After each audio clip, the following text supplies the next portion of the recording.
ابلیس بنی نوع انسان کا سب سے بڑا دشمن،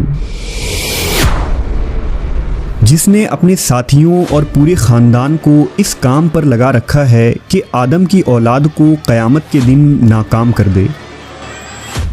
لیکن ابلیس کے خاندان میں ہی پیدا ہونے والا وہ کون شیطان تھا جس نے ابلیس سے بغاوت کر دی اور محمد صلی اللہ علیہ وسلم پر ایمان لے آیا؟ جب اس کی ملاقات حضور سے ہوئی تو اس نے آپ کو کیا بتایا، اور اب وہ شیطان کہاں ہیں؟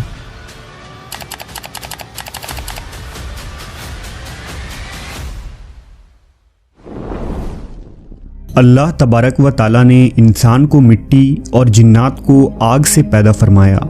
انہی جنوں میں ایک جن جس کا نام ابلیس تھا، اس نے آدم علیہ السلام کو سجدہ کرنے سے انکار کیا تھا، جس کے پاداش میں اسے بارگاہ خداوندی سے نکال دیا گیا۔ ابلیس نے تا قیامت بنی آدم کو گمراہ کرنے کی قسم اٹھائی، اور اس طرح انسان اور ابلیس کی یہ تاریخی جنگ آج تک جاری ہے۔ دراصل قوم جنات کی تخلیق حضرت آدم علیہ السلام سے کئی ہزاروں سال پہلے ہی کی جا چکی تھی۔ ابلیس جو کہ قوم جنات کا ایک فرد تھا، اسے بھی اللہ نے انسانوں کی طرح شعور اور نسل بڑھانے کی قوت بخشی تھی۔ بعض شیاطین ایسے تھے کہ جن کو اللہ نے جوڑوں میں پیدا کیا تھا، اور جس طرح انسانوں میں مرد و عورت کے ملاپ سے بچے ہوتے ہیں، اسی طرح شیطانوں کے اندر شیاطین جن اور شیاطین جنی کے ملاپ سے شیاطین بچوں نے جنم لیا۔ لہٰذا ابلیس کے اقربا، ساتھی اور اس کی اولادوں میں بھی وقت کے ساتھ اضافہ ہوتا چلا گیا، اور لشکر ابلیس بنی نوع انسان کو گمراہ کرنے کے لیے اس زمین پر پھیل گئی۔ ابلیس کے مختلف بیٹے اور پوتے مختلف کاموں پر مامور ہو گئے۔ ان میں کوئی انسانوں میں زناکاری کو عام کرتا ہے، کچھ شیاطین لوگوں میں فتنہ و فساد پھیلاتے ہیں، تو کچھ انسانوں کو آپس میں لڑواتے ہیں۔ اسی طرح شیطان کی اولادیں اور خاندان کی تعداد بے انتہا ہے، جو مختلف برائیوں کو عام کرتے ہیں اور انسانوں کو گناہ میں ملوث کرتے ہیں۔ لیکن ابلیس کے ان تمام بیٹوں، پوتوں اور خاندان میں ایک شیطان ایسا بھی ہے جس نے اپنے جد امجد ابلیس سے بغاوت کی تھی اور گمراہی کے اس راستے کو چھوڑ کر راہ حق پر گامزن ہوا تھا۔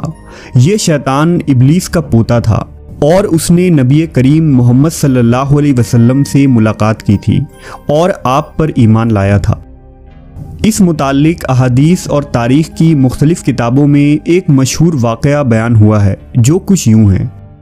حضرت انس بن مالک اور حضرت عمر ابن خطاب رضی اللہ تعالیٰ عنہ سے روایت ہے کہ ایک روز ہم نبی کریم محمد صلی اللہ علیہ وسلم کے ہمراہ مکہ کے جنگلات کی طرف نکلے۔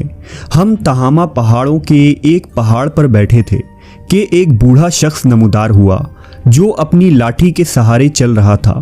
اس نے حضور کو سلام کیا۔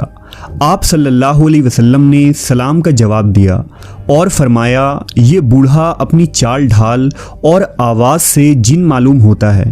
اس بوڑھے نے کہا، جی ہاں، آپ کا اندازہ صحیح ہے۔ آپ صلی اللہ علیہ وسلم نے اس سے دریافت کیا کہ تو کون ہے اور تیرا تعلق جنوں کے کس گروہ سے ہے؟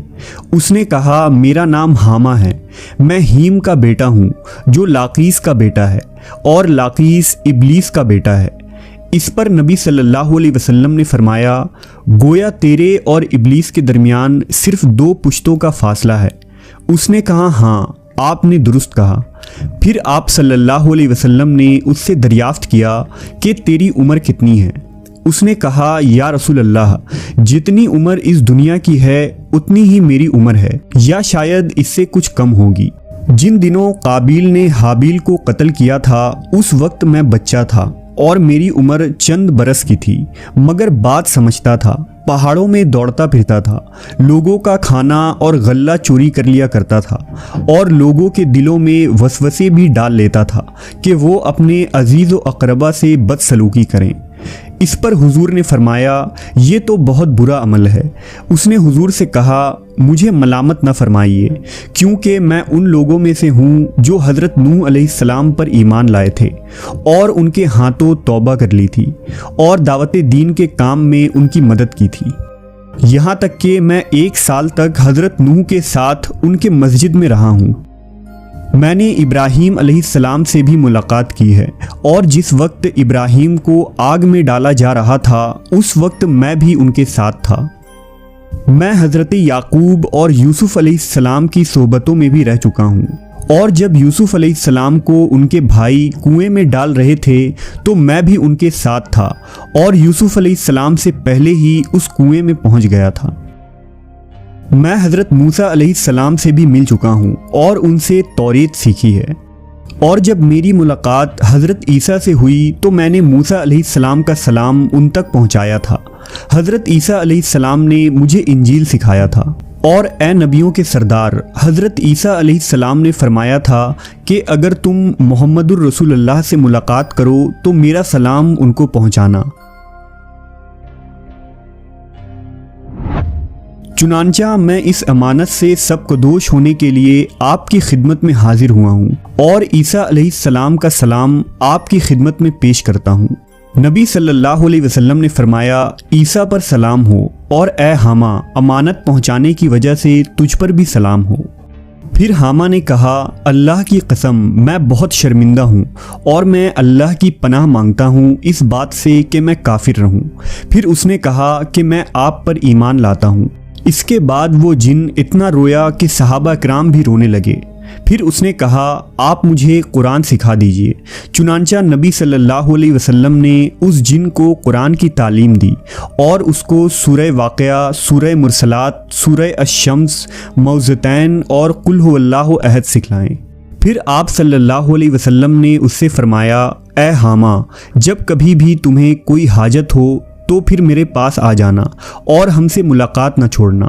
صحابہ کرام فرماتے ہیں کہ حامہ وہاں سے چلا گیا، اور اس واقعے کے بعد پھر کبھی حضور نے حامہ کے بارے میں کچھ نہیں فرمایا، اور کچھ عرصے بعد آپ صلی اللہ علیہ وسلم کی بھی وفات ہو گئی۔